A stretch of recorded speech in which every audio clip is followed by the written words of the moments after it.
우리는 모든 것이 버튼 하나로 해결되는 시대에 살고 있다. 정보, 오락, 사회적 연결이 몇 초 만에 모두 우플랍해졌고 우리는 그 어느 때보다 많은 자원과 선택지, 그리고 산만함을 손에 쥐고 있다. 그런데 역설적으로 우리는 그 어느 때보다도 의욕을 잃어버렸다. 전 세계 수백만 명을 휩쓰는 이 커져가는 무기력은 흔히 게으름, 자기 통제의 부족, 심지어 도덕적 나약함으로 해석되곤 한다. 그러나 그 결론이 틀렸다면 어떨까? 문제가 동기의 부재가 아니라 진정한 자기 연결의 가능성 자체를 질식시키는 자극의 과잉이라면 어떨까? 이것이 바로 많은 현대 사상가들이 주장해온 논지이며 나치 강제 수용소 생존자이자 오스트리아 정신과 의사였던 빅토르 프랑클의 사유와도 깊게 공명한다. 프랑클은 아우슈비츠에서 가족을 잃었고 죽음과 굶주림, 폭력 속에서 수년을 살아야 했지만 그는 쾌락이나 자유에 대한 희망에서가 아니라 훨씬 더 깊은 곳에서 비롯된 힘을 자신 안에서 찾아냈다. 의미였다. 프랑클에 따르면 인간을 움직이는 가장 근본적인 동력은 의미를 향한 의지다. 우리를 살게 하는 것은 편안함, 쾌락, 성공의 추구가 아니라 심지어 앤드는 특히 가장 극한의 상황에서도 자신의 존재에 의미를 부여할 수 있는 능력이다. 이 생각은 오늘 우리가 직면한 현실에 불편할 만큼 선명한 빛을 비춘다. 진정한 동기가 의미에서 나온다면 한 사회 전체가 오직 쾌락과 산만함만을 맺도록 조건화될 때 무슨 일이 벌어질까? 지루함의 순간마다 영상으로 채워지고 잠깐의 틈마다 알림이 끼어들며 침묵이 외부 자극에 의해 완전히 잠식될 때 인간의 정신은 어떻게 될까? 이 영상은 급진적인 성찰을 제안한다. 어쩌면 당신이 의욕이 없는 것이 아니라 그저 지쳐있는 것일지도 모른다. 내 것이 아닌 목표를 듣느라, 아무것도 더해주지 않는 콘텐츠를 소비하느라, 끊임없는 산만함 속에 살느라 지친 것이다. 이런 시나리오에서 무기력은 결함이 아니라 증상이며 소음 속에서 더 본질적인 무언가가 사라졌다는 경고다. 그리고 바로 이것을 우리는 탐구하려 한다. 현대의 과도한 자극이 어떻게 목적을 찾는 능력을 침식하는지, 오늘날 어떤 대가를 치르더라도 피하려 드는 침묵과 공허, 불편함이 사실은 자기 자신을 다시 발견하는 길이 될 수 있는지, 그리고 역사의 지옥을 통과해 살아남은 한 사람의 사상이 어떻게 기술적, 실존적 혼돈 속에서도 우리를 이끌 수 있는지 말이다. 해야 할 일을 알면서도 움직일 수 없고 길을 잃은 듯하고 고갈된 듯 느낀 적이 있다면 이 영상은 당신을 위한 것이다. 어쩌면 당신의 영혼이 패배한 것이 아니라 이제 집으로 돌아갈 때라고 말하고 있는 것뿐일지도 모른다. 인간의 정신은 현대 삶을 규정하는 끊임없는 자극의 폭격을 감당하도록 설계되지 않았다. 수천 년의 진화 속에서 우리의 뇌는 활동과 휴식, 집중과 분산, 현존과 성찰이라는 자연스러운 리듬에 맞춰 적응해왔다. 그러나 최근 수십 년 사이 무언가가 급격히 바뀌었다. 우리는 과잉 자극의 시대에 들어섰고 침묵의 매 순간은 알림, 밝은 화면, 인공적인 소리, 그리고 매 순간 우리의 주위를 쟁탈하는 정보의 눈사태로 채워진다. 한때는 쉬는 시간, 곧 돌아보고 느끼고 그저 존재할 수 있었던 순간들이 이제는 낭비된 시간으로 취급된다. 기술은 의식의 동반자라기보다 영혼의 마취제가 되어버린 경우가 많다. 우리는 콘텐츠가 정말 중요해서가 아니라 침묵을 견딜 수 없어서 끝없는 피드를 스크롤한다. 시리즈를 몰아보고 짧은 영상을 반복해보고 뉴스를 광란하듯 소비한다. 알기 위해서도 성장하기 위해서도 아니라 도망치기 위해서다. 무엇으로부터의 도망인가? 자기 자신으로부터. 이 행동은 깊은 결과를 낳는다. 동기와 쾌락과 관련된 신경 전달 물질인 도파민은 디지털 자극이 만들어내는 작은 스파이크에 의해 끊임없이 활성화된다. 그러나 그 자극은 얕고 인공적이다. 우리가 그것에 더 많이 노출될수록 삶의 자연스러운 자극에 대해 더 둔감해진다. 한때 우리를 설레게 하던 것들, 의미 있는 대화, 창의적 프로젝트, 조용한 산책이 지루하게 느껴지기 시작한다. 새로움과 즉시성에 중독된 뇌는 깊고 느리며 의미 있는 것을 가치 있게 여기는 법을 잊어버린다. 이것이 현대적 무기력에 보이지 않는 뿌리다. 쉬운 쾌락은 진짜 동기를 죽인다. 아주 작은 멈춤의 기회마다 디지털 보상으로 채워질 때 우리는 깊이 욕망하는 능력을 잃는다. 삶을 바꾸고 싶지 않은 게 아니다. 당신의 보상 체계가 성취를 흉내내는 자극에 의해 탈취되고 있는 것이다. 그리고 여기서 더 불편한 질문으로 이어진다. 우리가 지루함을 피하느라 그렇게 바쁘다면 정말 중요한 질문들로부터도 도망치고 있는 것은 아닐까? 자극이 사라진 침묵 속에서야 비로소 존재의 큰 질문들이 떠오르기 때문이다. 인간의 고통과 현대의 실존적 공허를 성찰하며 프랑클이 경고했듯 현대인은 점점 더 성찰할 시간이 줄고 결단할 용기가 줄고 자기만의 의미를 찾을 자유가 줄어들고 있다. 그러나 바로 그 개인적 의미를 발견하는 능력, 이 인간으로서의 존엄을 지탱한다. 다음 부분에서는 과잉 자극이 초래하는 이 정신적 고갈의 결과를 더 깊이 파고들 것이다. 왜 우리의 마음은 이렇게 지쳐 있는가? 그리고 성찰 능력을 잃을 때 우리는 무엇을 잃는가? 이 콘텐츠가 당신에게 와 닿는다면 구독 버튼을 눌러 채널을 구독해달라. 당신의 지지에 감사한다. 쉬지 못하는 마음, 침묵하지 못하는 마음, 자극도 기대도 산만함도 없이 그저 존재하도록 허락받지 못하는 마음에는 어떤 일이 일어날까? 답은 단순하지만 파괴적이다. 그것은 분열된다. 과부하된 마음은 생각하지 않고 그저 반응할 뿐이다. 숙고하지 않고 소비할 뿐이다. 그리고 시간이 흐를수록 그 마음은 가장 소중한 능력인 성찰을 잃는다. 성찰은 단순히 생각하는 것이 아니다. 한 걸음 물러서서 관찰하는 것이고 생각이 가라앉고 감정이 형태를 갖추며 가치가 드러나도록 허용하는 것이다. 우리는 이 침묵과 정리의 내적 공간에서 정체성을 구축하고 경험을 이해하고 진정으로 중요한 것과 연결된다. 그러나 매 순간이 새로운 자극에 침범당할 때 이 공간은 침식된다. 그 자리에는 더 깊은 사유의 흐름은커녕 의미를 향한 실존적 탐색조차 유지하지 못하는 조급하고 불안한 마음이 나타난다. 지친 마음은 명료함이 아니라 해소를 찾고 바로 거기에 위험이 있다. 해소만을 찾는 마음은 빠른 탈출을 약속하는 어떤 것에도 의존하게 된다. 소셜미디어, 음식, 포르노, 쇼핑, 과도한 생산성, 즉각적인 불편함을 덮어주기만 한다면 무엇이든 장기적인 안녕을 희생하더라도 매달리게 된다. 이것이 함정이다. 과잉 자극은 깊이 생각하는 것을 막고 깊은 생각의 부재는 우리를 날마다 같은 공허한 패턴을 반복하도록 내몬다. 더 나아가 지친 마음은 자기 자신과의 접촉을 잃는다. 내면을 들여다보는 시간이 없으면 우리는 더 이상 진짜 감정을 알아차리지 못하고 무엇을 원하는지 모르며 무엇이 자신을 움직이는지 식별하지 못한다. 우리는 외부 충동에 휘둘리게 되고 내면에서 솟아나는 것에 따라 사는 것이 아니라 제한되고 광고되고 강요되는 것에 따라 살게 된다. 덴마크 철학자 쇠렌 키르케고르는 가장 큰 절망은 자기 자신이 아닌 다른 무엇이 되기로 선택하는 것이라고 말했다. 그런데 스스로를 찾을 시간이 한 번도 없다면 어떻게 자기 자신을 선택할 수 있겠는가? 성찰하지 않는 마음은 자신의 본질로부터 소외된 마음이며 바로 이 소외가 우리가 무기력이라 부르는 것을 부추긴다. 감정과 가치, 가장 진정한 목표와 연결되어 있지 않을 때 어떤 행동도 억지스럽고 인공적으로 느껴지기 때문이다. 동기는 무에서 솟아나지 않는다. 그것은 내적 연결의 부산물이고 이 연결은 침묵을, 공간을, 멈춤을 필요로 한다.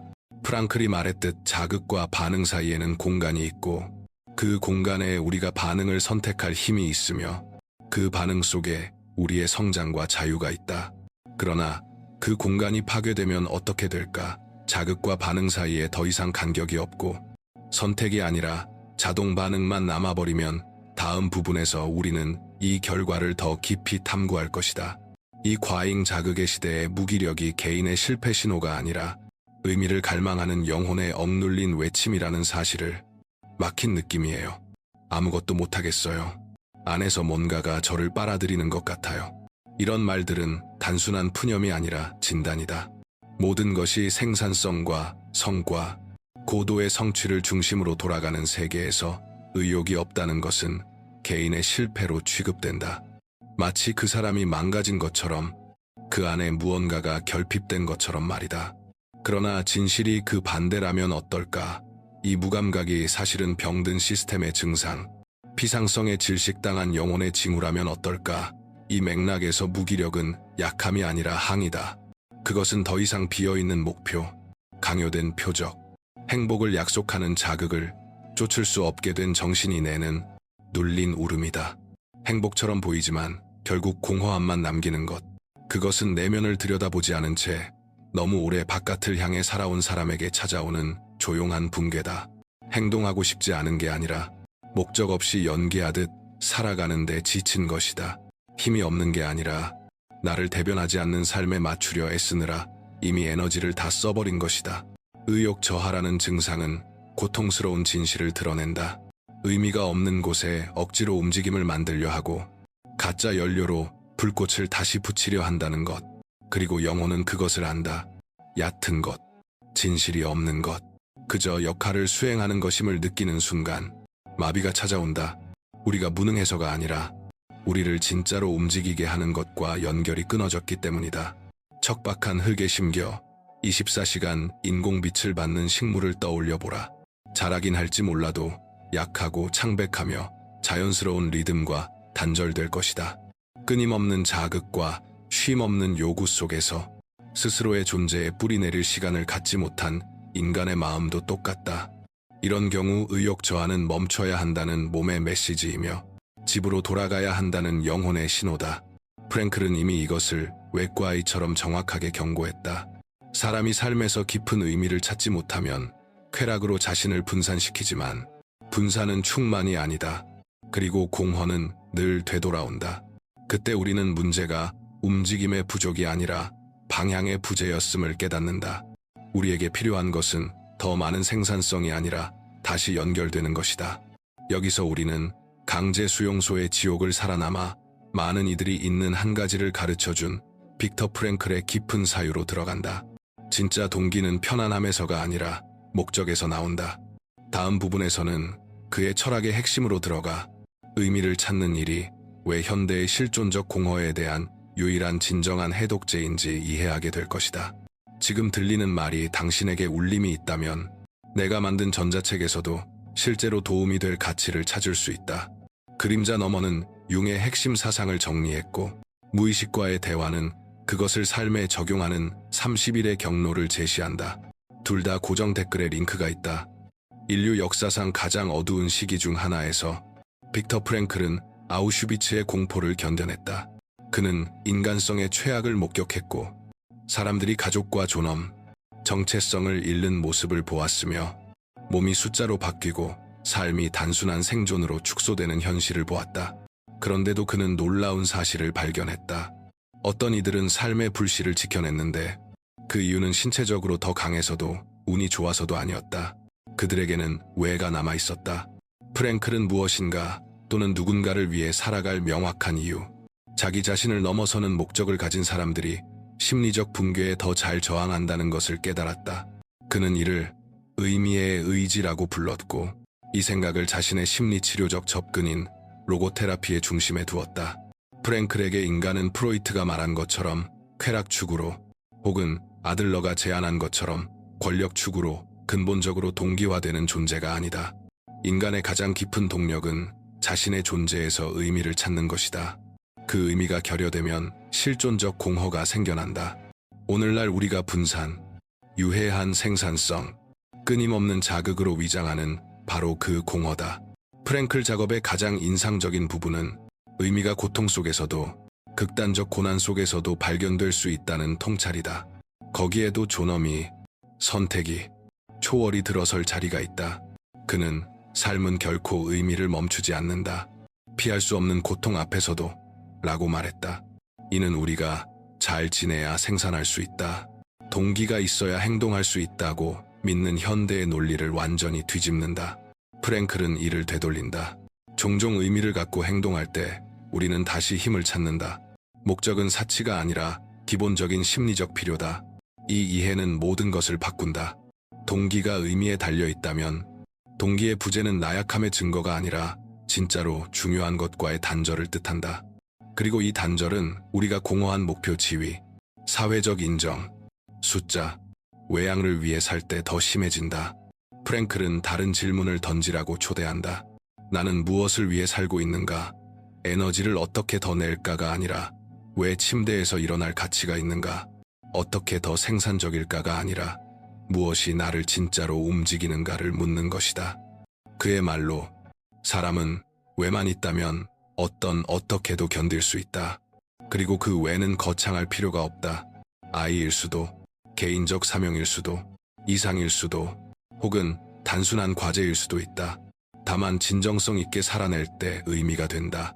핵심은 그것이 진짜여야 하고 내면에서 나와야 하며 지금 이 순간의 즉각성을 넘어서는 더 큰 무언가와 연결되어야 한다는 점이다.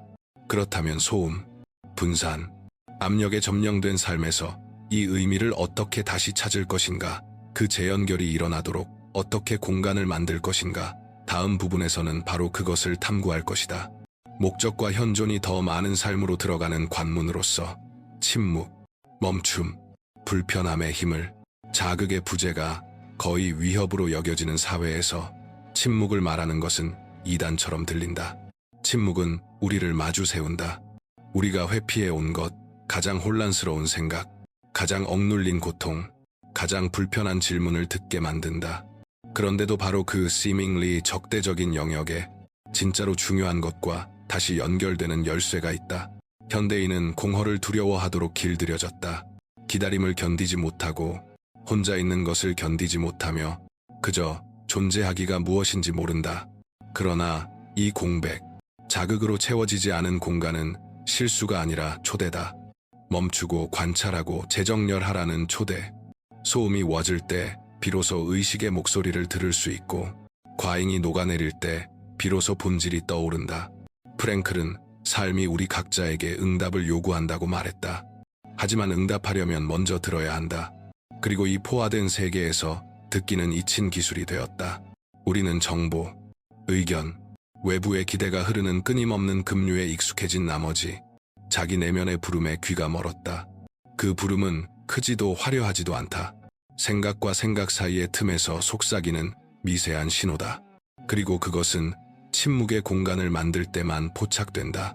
휴대폰을 끄고 또 하나의 일을 거절하고 필수가 아닌 것에 아니요 라고 말하는 것, 처음엔 불편할 수 있다. 하지만 그 불편함은 자동 조종에서 벗어나고 있다는 신호이며 명료함의 전조다. 동기 이전에 침묵이 있고 정렬된 행동 이전에 정직한 경청이 있으며 목적 이전에 우리가 피해온 것과의 대면이 있다. 물론 침묵은 불안하게 만들 수 있다. 불안, 의심, 원망을 드러낼 수 있다. 하지만 동시에 잊혀진 가치, 진짜 욕망, 탐색되지 않은 방향을 밝혀줄 수도 있다. 자극이 사라질 때 느끼는 불편은 적이 아니라 재통합의 시작이다. 이 공간에서 끝없는 소음에 눌려있던 영혼이 우리가 너무 오래 외면해온 진실을 속삭이기 시작한다. 프랭클은 이렇게 썼다. 우리 각자는 자신의 삶에서 오직 자신만의 고유한 의미, 자신의 사명을 찾아야 한다. 어떤 삶도 대체될 수 없고 어떤 운명도 반복될 수 없다. 각자는 대체 불가능하다. 그런데 우리가 멈춰서 듣지 않는다면 이 사명을 어떻게 들을 수 있겠는가? 이 부름을 어떻게 알아볼 수 있겠는가? 다음이자 마지막 부분에서는 가장 본질적인 단계를 다룰 것이다. 이 침묵을 어떻게 의미 있는 행동으로 바꿀 것인가? 외부 자극이 아니라 내적 목적의 진정한 표현을 통해 무기력에서 어떻게 빠져나올 것인가? 진짜 동기는 도망을 멈추고 마침내 의도를 가지고 살기로 선택할 때 생겨난다. 어느 순간 더는 자동 조종으로 살 수 없게 된다. 공허가 분산보다 더 크게 말하고 피로가 또 하나의 영상, 또 한 번의 스크롤, 또 하나의 과제로는 풀리지 않는 순간이 온다. 그 순간은 단절의 순간이지만 역설적으로 시작점이기도 하다. 바깥에서만 찾으려 했던 것을 오직 안에서만 찾을 수 있음을 깨달을 때 우리는 비로소 올바른 방향으로 움직이기 시작한다. 진짜 동기는 요란하지 않다. 쉬운 약속이나 즉석 공식과 함께 오지 않는다. 타인을 만족시키려는 욕망, 외부 목표를 맞추려는 강박, 강요된 기준을 따르려는 순응에서 생겨나지 않는다. 그것은 내 안에서 타협할 수 없는 것, 가장 깊은 가치, 잊어버린 꿈, 가장 날 것의 진실과 접촉할 때 솟아오른다. 조용하지만 집요한 힘이며 한 번 불이 붙으면 세상에서 행동하는 방식 자체를 완전히 바꾼다. 그리고 이는 영웅주의를 요구하지 않는다. 거창한 제스처나 급진적 변화도 필요 없다. 단순한 것에서 시작된다. 소음을 끄는 것, 자신을 정직하게 바라보는 것, 이제 이건 나에게 도움이 되지 않는다라고 말하는 작은 행동에서 혼란을 거슬러 사방으로 미친 듯이 달리기를 멈추고 안쪽을 향해 걷기 시작하는 것에서 목적은 이 내적 공간에서 형태를 갖춘다. 그곳에서 당신은 의무가 아니라 의미로, 충동이 아니라 선택으로, 도피가 아니라 진짜 자신을 표현하기 위해 행동하게 된다. 의욕 저하는 결함이 아니다. 표면에서만 살던 삶을 멈추고 진짜로 깊이 들어가라는 초대다. 침묵을 만들고 자기 존재의 현존을 회복하고 의도를 가지고 행동하라는 신호다. 빅터 프랭클은 지옥을 통과하고도 하나의 강력한 진실을 남겼다.